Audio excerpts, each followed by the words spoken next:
الحمد لله وحده والصلاة والسلام على من لا نبي بعده صلى الله عليه وسلم أما بعد.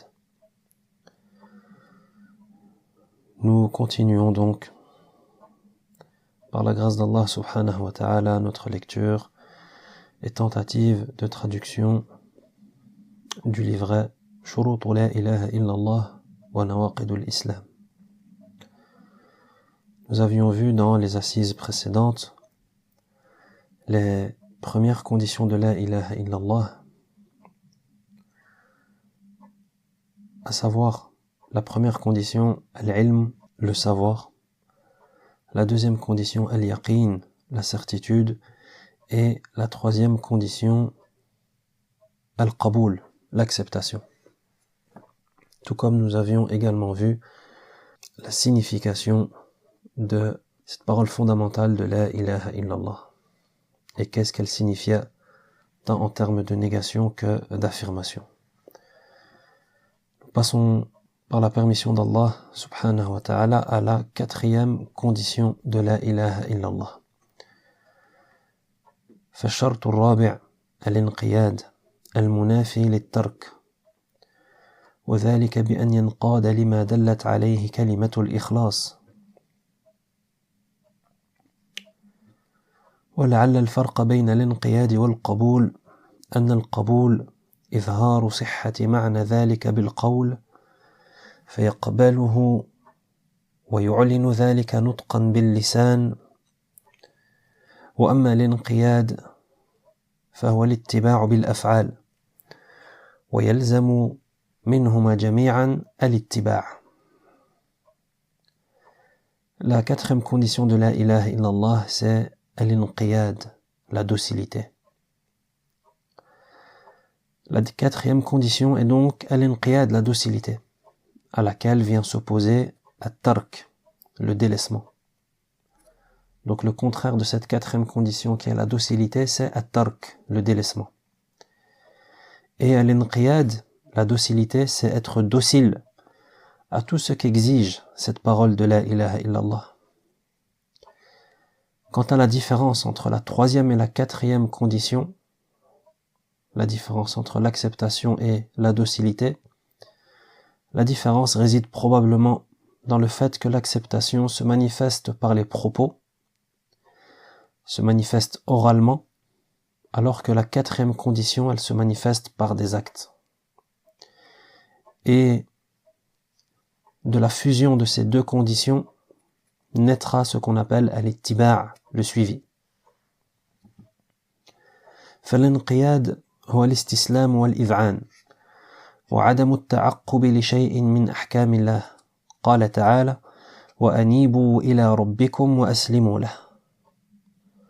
Donc la docilité, al-inqiyad, c'est se soumettre et obéir, sans contester le moindre précepte religieux. Allah Azza wa Jal dit: revenez repentant vers votre Seigneur et soumettez-vous exclusivement à lui.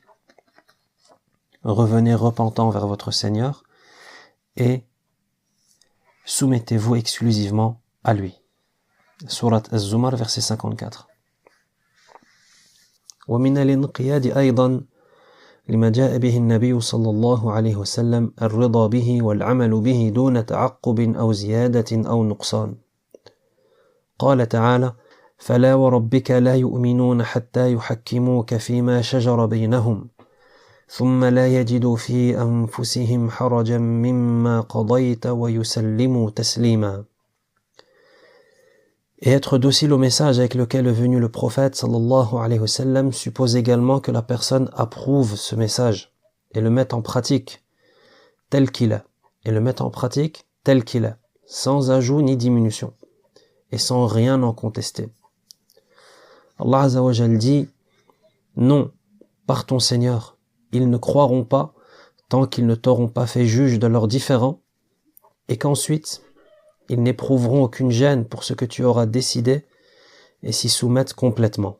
Surat An-Nisa, verset 65. فإذا علم أحد معنى لا إله إلا الله فقد جاء بالشرط الأول وإذا أيقن بها فقد جاء بالشرط الثاني وإذا قبلها فقد جاء بالشرط الثالث ولكنه إذا لم ينقد ولم يذعن لها ولم يستسلم ولم يعمل بمقتضى ما علم فإن ذلك لا ينفعه. En conclusion, connaître le sens et comprendre le sens de la ilaha illallah revient à remplir la première condition. Être convaincu du bien fondé de cette parole, c'est valider la deuxième condition. Et accepter cette parole, c'est remplir la troisième condition. Pourtant, cette parole de la ilaha illallah, elle ne saurait être profitable à l'individu s'il n'est pas docile, et s'il n'est pas obéissant et soumis à cette parole, ou s'il ne met pas en pratique ce qu'elle implique. Et bien entendu, tout cela, on le retrouve dans la quatrième condition, qui est la docilité. C'est-à-dire être docile, obéissant et se soumettre à cette parole et mettre en pratique ce qu'elle implique. ومن عدم الانقياد ترك التحاكم لشريعة الله عز وجل واستبدالها بالقوانين الوضعية. Et parmi les formes de non-soumission,